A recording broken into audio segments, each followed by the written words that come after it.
আয়নাঘর, এক আয়নাঘর দেখালো সবাইকে, গ্রিলে নতুন রঙের গন্ধ, এক চেয়ার বানিয়েছে, সেটা আবার চেয়ার ঠিক কিনা সে একজন পরীক্ষা করে দেখছে। এইভাবে মানুষকে ধোঁকা দেওয়া।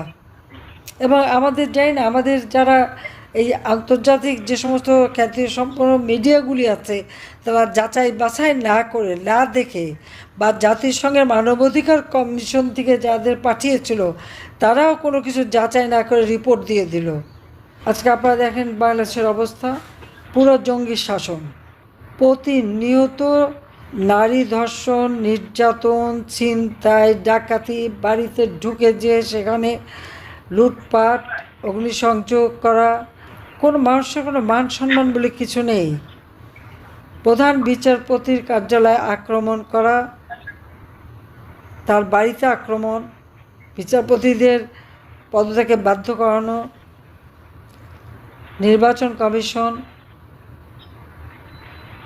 পাবলিক সার্ভিস কমিশন, মানবাধিকার কমিশন, সব জায়গায় কিন্তু ওই লাঠি সোঁটা অস্ত্র। তারা কারা? সব ইউনূস বাহিনী, সমন্বয়ক, ছাত্র। এর মধ্যে কতটুকু ছাত্র আর কতটুকু অছাত্রকে ছাত্র সাজিয়ে এনেছে সেটাও একটা প্রশ্ন। ওই কিশোর গ্যাং, তাদের হাতে অস্ত্র তুলে দেওয়া। এবং আজকে জেলা উপজেলা সব জায়গায় একই অবস্থা। যে কোনো মানুষের বাড়িতে ঢুকেই তারা হামলা করতে পারে। ঘরের দরজা ভেঙে সেই ঘরের মধ্যে ঢুকে একটা নারীকে গ্যাং রেপ করা, তার কাপড় চোপড় খুলে ফেলা, সেগুলো আবার ভিডিও করে ছেড়ে দেওয়া।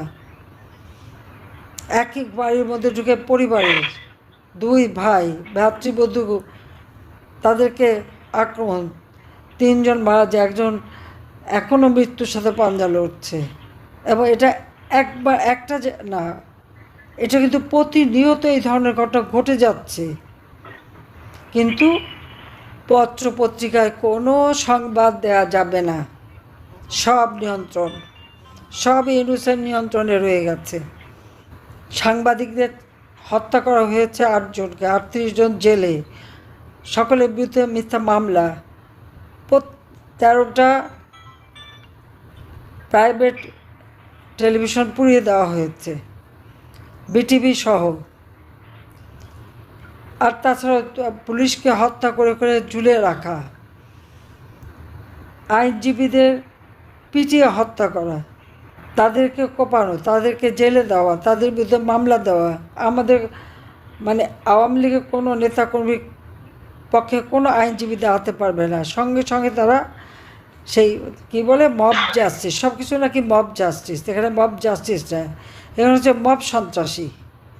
এরা নিজেরাই সন্ত্রাস, নিজেরাই অপকর্ম করে, মবের নামটা শুধু জড়ায়, মানুষকে অপমান করে।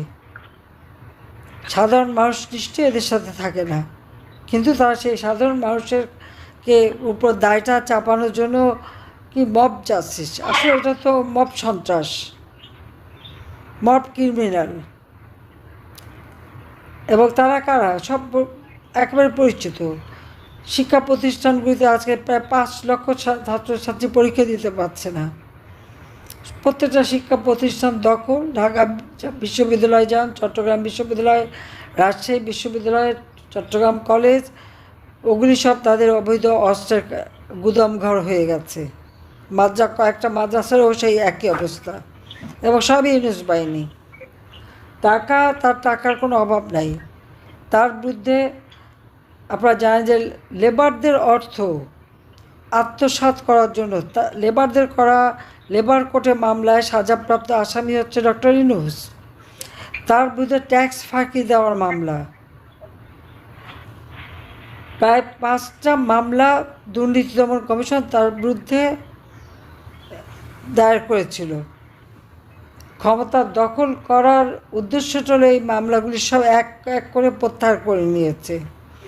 পাশাপাশি জনগণকে দিয়েছে লাশ, হত্যা, জেল, জুলুম, মামলা, হামলা, এই কষ্ট। আর নিজেকে নিয়েছে ম্যান পাওয়ারের ব্যবসা, ডিজিটাল ওয়ালেটের ব্যবসা, ও ছেলেকে আবার ইউনিভার্সিটি করবে সেই ব্যবসা, স্বাস্থ্যকেন্দ্র করবে সেই ব্যবসা। ওই পূর্বাচলে 4080 কাঠা জমি দিয়ে সে রিসোর্ট তৈরি করছে নৈসর্গ নামে। উত্তরায় 5.5 একর উপর তার জমি, 9 কোটি টাকা দিয়ে কিনেছে ফ্ল্যাট। প্যারিসে তার বিশাল ব্যয়বহুল ফ্ল্যাট এবং সেখানে 2 ব্যাংকে তার শেয়ার। আমেরিকায় তার বিশাল সম্পত্তি, ল্যাটিন আমেরিকায় সম্পত্তি, কোথায় না সম্পত্তি, কোথায় পেল এত টাকা? যে ব্যক্তি 6,000 টাকায় বেতনে গ্রামীণ ব্যাংকে এমডির চাকরি হিসেবে ঢুকে বিশ্বব্যাপী প্রচার করলো গ্রামীণ ব্যাংকটাকে তার নিজের করা। গ্রামীণ ব্যাংকে আমি প্রধানমন্ত্রী থাকতে 400 কোটি টাকা দিয়েছিলাম এবং ডক্টর ইউনূসকে দিয়েছিলাম গ্রামীণ ফোনের ব্যবসা। এই টাকা জনগণের কোনো কল্যাণে লাগে নাই, জনগণের জন্য ব্যয় করে নাই। সব টাকাই সে পাচার করেছে আর বিদেশেই বিনিয়োগ করেছে, দেশে সে 1 পয়সা বিনিয়োগ করেনি। ঝড় বৃষ্টি, ঘূর্ণিঝড়, বন্যা, খরা, যখনই কোনো কষ্ট হয়েছে মানুষের, কোনোদিন সাধারণ মানুষকে একটি টাকা দিয়ে সাহায্য করেনি বা তাদের পাশে দাঁড়ায়নি। হ্যাঁ, এই সমস্ত সমস্যা আমরা সমাধান করেছি। তিনি কি করেছেন? তার তো ভালো লবিস্ট ফার্ম আছে বা কাউকে দিয়ে একখানা আর্টিকেল লিখে সে এমনভাবে দেখিয়েছে যে সব সমস্যা নাকি সে সমাধানই করেছে। সে কোনো দিন জীবনে বলতে পারবে না কোনো প্রাকৃতিক দুর্যোগপূর্ণ কোনো এলাকা সে ভিজিট করেছে, কোনো মানুষকে দেখেছে, মানুষের কাছে গেছে বা মানুষকে কোনো সাহায্য করেছে। বরং গরিব মানুষকে ওই ক্ষুদ্র ঋণ দিয়ে মোটা অঙ্কের সুদ করে সে টাকাগুলি লুট করে খেয়েছে। আর এখন ক্ষমতায় আসা তার লাভ এটাই যে সে ব্যবসা আরও নিতে পেরেছে। তো এই বয়সে এসেও এত টাকার লোভ, এত ব্যবসা নিতে হবে, তো দেশকে কি দিল? আর আইসিটিতে মামলা দেয়। এই আইসিটি তো যুদ্ধ অপরাধী বিচারের জন্য করা। ইউনূসের কি অধিকার আছে? সে তো নির্বাচিত জনপ্রতিনিধি না, সে ক্ষমতা দখলকারী, অবৈধভাবে ক্ষমতা দখলকারী। তো অবৈধভাবে যে ক্ষমতা দখল করেছে, উপদেষ্টা মণ্ডলী করেছে, সবই বিদেশি নাগরিক।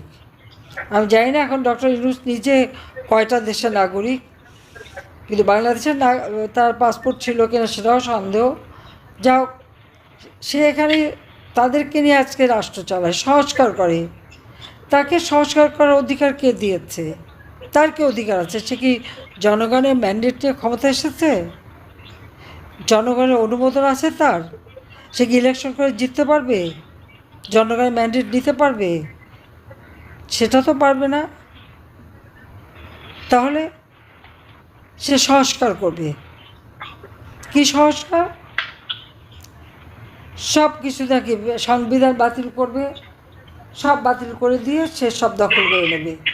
তাহলে উড়ে এসে ক্ষমতায় জুড়ে বসা অস্ত্রধারী বিদেশি অর্থে, এবং ইতিমধ্যে আমাদের করিডোর বিক্রি করে দেওয়া, সেন্ট মার্টিন দ্বীপে এখন আর কেউ যেতে পারে না, তার যে কী অবস্থা কেউ বলতে পারে না।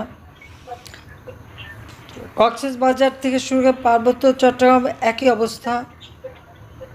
সব দেশ বিক্রি করা এবং তার ক্ষমতায় টিকে থাকা। কোনো মানুষের প্রতি যদি দেশের মানুষের জন্য এতটুকু যদি তার দায়িত্ববোধ থাকতো, খুব বড় গলায় বলেছিল ক্ষমতা এসে সমস্ত রোহিঙ্গাদের তার দেশে ফিরিয়ে নিয়ে যাবে, তারা নাকি ওখানে ঈদ করবে। ঈদ তো দূরের কথা, ইউনূস তো ফেরত দিতে পারেনি একজনও। বরং ডক্টর ইউনূস আসার পরে আরও 1.5 লাখ রোহিঙ্গা বাংলাদেশে ঢুকেছে। সে যা বলে তা করতে তো পারেই না, আরও উল্টো করে। আজকে জঙ্গিদেরকে সমস্ত ছেড়ে দিয়েছে, আমাদের মান সম্মান ইজ্জত সব গেছে। আজকে আমরা দেখেন মালয়েশিয়াতে জঙ্গি ধরা পড়েছে, তাদেরকে তারা ফেরত পাঠিয়েছে। আর যারা একেবারে হাতে নাতে ধরা তাদেরকে সেখানে বিচার করছে। আর এখানে ইউনূসের উপদেষ্টা, আইন বিষয়ক উপদেষ্টা এবং স্বরাষ্ট্র উপদেষ্টা, তারা কি বলে দিল যে না, এরা জঙ্গি না, এদের সময় শেষ হয়ে গেছে, তাই ফেরত দিয়েছে। যেখানে মালয়েশিয়ার পুলিশের পক্ষ থেকে বলা হলো এরা জঙ্গি, আর সেইখানে এরা বলে দেয় কি? তো দেশের সম্মানটা থাকে কোথায়? এরা তো জঙ্গিদের নিয়েই তাদের ঘরকন্না, জঙ্গিদের নিয়েই তো তারা ক্ষমতা এসেছে। কাজে জঙ্গিদের নিয়েই তারা চলে। আজকে গণপ্রজাতন্ত্রী বাংলাদেশ এর সংবিধান ৭২ সালে প্রণয়ন করা, সেখানে হাত দেবার কী অধিকার তার আছে? ইউনুসের কী অধিকার আছে এখানে হাত দেওয়ার? তার তো কোনো অধিকার নাই। এটাই হচ্ছে বাংলাদেশের জন্য সব থেকে দুর্ভাগ্যের। আর একটার পর একটা প্রত্যেকটা জিনিস নষ্ট করে দিচ্ছে, মানুষের পেটে লাথি মারছে। কাজী এই ব্যক্তির সংস্কার করবার কি অধিকার তার? আজকে আইসিটিতে মামলা দিয়ে আমি নাকি কি আদালত অবমাননা করেছি। আমি কি বলেছি? আমার বিরুদ্ধে যখন 227টা হত্যা মামলা দিল, তা বললাম যে আমি কোথায় বসে হত্যা করলাম? আমি তো মানুষকে আরও সারা জীবন বাঁচিয়েছি, জঙ্গি সন্ত্রাস দূর করেছি। আজকে ইউনুসের সন্ত্রাস বাহিনী একের পর এক আওয়ামী লীগের নেতাকর্মী খুন করছে, পুলিশ হত্যা করেছে, আইনজীবী, সাংবাদিক, কাউকে তো বাদ দেয়নি। তা আমার বুঝে 227টা মামলা মানে কি? আমি এতজন হত্যা করেছি, তার মানে এতজন হত্যা আমি তো করি নাই, এত হত্যা করার লাইসেন্স পেয়ে গেছি। এটা নাকি আদালত অবমাননা করা। তখন আদালত কোথায় ছিল? আর কোন আদালত? যে চিফ জাস্টিসকে ইউনুসের পেটোয়া বাহিনী যে চাপাতি, রামদা, অস্ত্র, চাইনিজ কুলার সব নিয়ে হামলা করে, তার বাড়ি আক্রমণ করে। আর আইন উপদেষ্টা আসিফ নজরুলকে যখন প্রধান বিচারপতি ফোন করে, সে বলে আমি কি করব, ছাত্ররা চলে যাচ্ছে, আপনি দেখেন কি করবেন। এটা একটা কথা হলো? সে নিজে উস্কানি দিয়ে পাঠিয়েছে এই আসিফ নজরুল। সে তো একটা মৃত্যু। সে বলেছিল আমি ২৬ লক্ষ ভারতীয়কে নাকি চাকরি দিয়েছে। এখন ২৬ লক্ষ বের করে না কেন? সে শর্ত খুঁজে বের করা। যখন ৬ জন মারা গেল ২০২৪ সালের ১৫ জুলাই, আমি জুডিশিয়াল এনকোয়ারি কমিশন করে দিয়েছিলাম। কই সেই কমিশনকে কাজ করতে দেয়নি তারা। অথচ মানবাধিকার কমিশন এক রিপোর্ট করলো কি ১৪০০ লোক মারা গেছে। আর পরবর্তীতে ইউনুস গভর্নমেন্ট কী বললো, ৮০০ হিসাব দিল, তার মধ্যে মাত্র ৬০০কেই তারা সহযোগিতা দেওয়ার নামে বলেছে। অথচ এখনও এই আহত নিহতরা কেঁদে বেড়াচ্ছে। যখন এরা আহত হয়েছে, আমি নিজে প্রত্যেকের চিকিৎসা আমরা করে দিয়েছি। সে ভালো মন্দ যেই হোক, তা আমার দেশের নাগরিক। আমার মন্ত্রী সামন্তলাল সেন এবং প্রতিমন্ত্রী রোকেয়া প্রত্যেকটা হাসপাতাল ঘুরে ঘুরে এদের বিনা পয়সায় চিকিৎসা করা। আমি নিজে যখন এদের দেখতে গেছি, আমি নগদ টাকা দিয়ে সহযোগিতা করেছি। হাসপাতাল প্রত্যেকটা হাসপাতালেই সকলকে আমরা নগদ টাকা দিয়েছি, তাদের সহযোগিতা করেছি। আমরা মানবতার জন্য কাজ করি। আজকে আমাকে বলে আমি কথা বলেছি, এটা নাকি আদালত অবমাননা। এখন তো আমার বিরুদ্ধে 450 মামলা। এই 450 মধ্যে 400 বোধহয় কী বোধহয় 440টাই হবে খুনের মামলা। কারণ আমি এই 440টা খুন তো করি নাই। গত 3 দিন আগেও আমার বিরুদ্ধে একটা খুনের মামলা। তা আমি কোথায় আর খুন হলো কোথায়? আমি একই দিনে একই সাথে 15টা জেলায় যে হত্যা করে এসেছি। তা আমি এখনই বলবো যে সবাই তালিকা করে রাখেন যে তারা কাদের কাদের দিয়ে তো হত্যা করাচ্ছে। এই হত্যাকাণ্ড যে তারা নিজেরা করাচ্ছে, এটা তো প্রমাণিত সত্য। মুগ্ধের হত্যা, আবু সাইদের হত্যা সহ যে কটা হত্যাকাণ্ড ঘটেছে ছাত্রদের, প্রত্যেকটা আপনারা দেখেছেন 7.62 রাইফেল গুলি। কাজে এই জঙ্গিদের হাত থেকে দেশকে রক্ষা করতে হবে। এবং আজকে আপনারা যে প্রতিবাদ সভা করছে, সে ধন্যবাদ জানাই যে এই অবৈধ ক্ষমতা দখলকারী জঙ্গি ইউনুসের হাত থেকে দেশকে রক্ষা করার জন্য যে যেখানে আছেন, যার যেখানে যেভাবে সম্ভব সবাই কাজ করে যান। আর দেশের ভিতরে সবাই খুব কষ্টে আছে। আপনারা প্রবাস থেকে অনেক সাহায্য সহযোগিতা করছেন, আরও করবেন।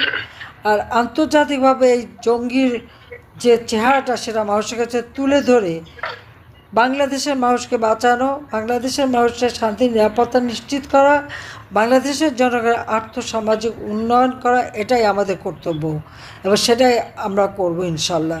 কাজে এই দুঃশাসনের হাত থেকে দেশ মুক্তি পাক, এই জঙ্গি ইনুস, ফ্যাসিবাদ ইনুস, তার হাত থেকে দেশ মুক্তি পাক, দেশের মানুষ আবার যেন শান্তিতে ঘুমাতে পারেন, নিরাপদে চলতে পারে, ইনশাল্লাহ সেই ব্যবস্থা আমরা করতে পারবো। সবাইকে আমি ধন্যবাদ জানাচ্ছি। জয় বাংলা, জয় বঙ্গবন্ধু, বাংলাদেশ চিরজীবী হোক।